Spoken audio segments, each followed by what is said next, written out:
Consultant kuno Edi Musuuza kwoli Kenzo. Osobola okuwulira eggwanga Janet essimu yakubira n'akuyita mu makage eruzira. Osobola okuva n'obuulira abantu biki Janet bye yakugamba oba yakubuuza. Kati nze kambibuulira eggwanga. Ng'ennaku z'omwezi 8 omwezi gwa 12 Mama Njovu Enterprises yakubira Elisa Musuuza Kenzo makaga gasangibwa eruzira. N'amugamba Edi Kenzo Ssente zetukuwa zikola mulimu ki era omulimu guli luddawa. Olemedde okukola emirimu gye twakuwa. Gamba okuteeka Kyagulanyi wansi omuvuma n'okuba nti mutujjako pressure. Musuuza yagamba Janet bw'ati. Ssente muzituwa tuzikulambe zirina okukola. Naye ate mukimanye tuli bantu era olumu tulemererwa. Ssente bwe tuzitadde wonna zikozeeko kye zikola naye tekiba kyalubira nikigenda kubeera kubanga bano tuddiringa n'abantu era ensonga lwaki abamu batandise n'otuddukako olw'ensonga bagenda okulanga ekintu kye bateekamu kiyinza obaviiramu obulabe gye bujjako eyo abantu ne babakyawa.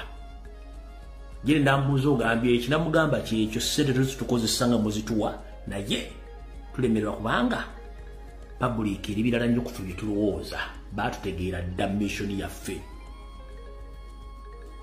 Kati uli owali okulya n'okukomba essowaani. Wetwogerera essaawa zino bonna abeeyita abali mu federation mission babasomesa ya corporate ne mission yali Robert Kyagulanyi Ssentamu era nga director wa movie yali Kenzo. Era wetwogerera essaawa zino batandise okubulwako kye bagenda okuzzaako kubanga buli lunaku babasaba ekyokukola tebakirina. Kyovula bagee muve ku diversion ezirimba celebrities entale ezibeera ku TikTok ezibeera ku TV nga zitandikidde ku mainstream media nga teruyinaako nsibuko nolubeera well facilitated and well managed by the state. Wembagambidde olutalo lwabaduse wakati w'omukyala akola ku NBS n'ono Munnakatemba mulwegendereze. Bwe lutazikira mu nnaku 3 ngenda kujja mbyogere. Mmanyi kuno kwaleba bajja kamuwa. Bw'ataagendereze nja kujja mbyogere.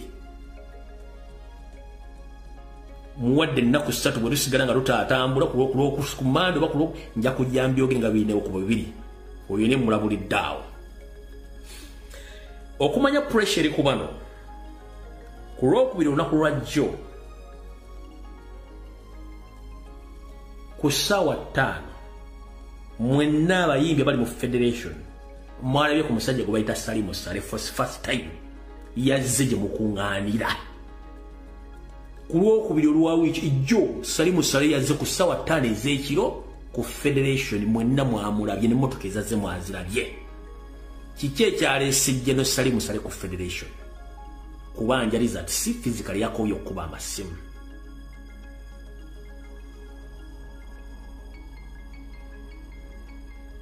Yakoye okola ki? Okuba amasimu. Mu bye yazze okubuuza eyita president wa federation Edi Kenzo ensimbi ze bakamuwonoonerako ne banne zikoze mulimu ki okontrolinga social media okontrolinga bamusician n'okuluma Robert Kyagulanyi Ssentamu omussa wansi. Wabula ngera mumanyi nti akugoba tabulako kyakusooza.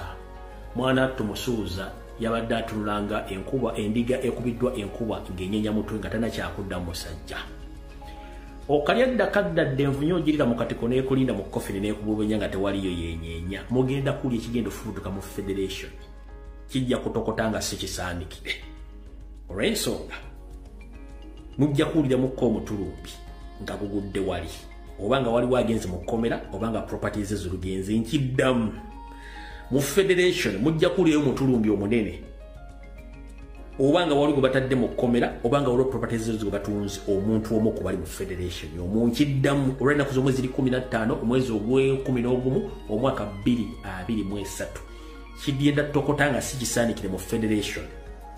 Kugamba ejja kufaayo omuntu omunne mu federation yemu oba ogenda mu kkomera oba okutunda properties ze bujjako kubanga mission eganye. Abantu abasinga obungi abali bakutte taski y'okuvumaluba Kyagulanyi singa baali akasente amu basanze obinyika mu nsu abadduka kubanga balemeddwa.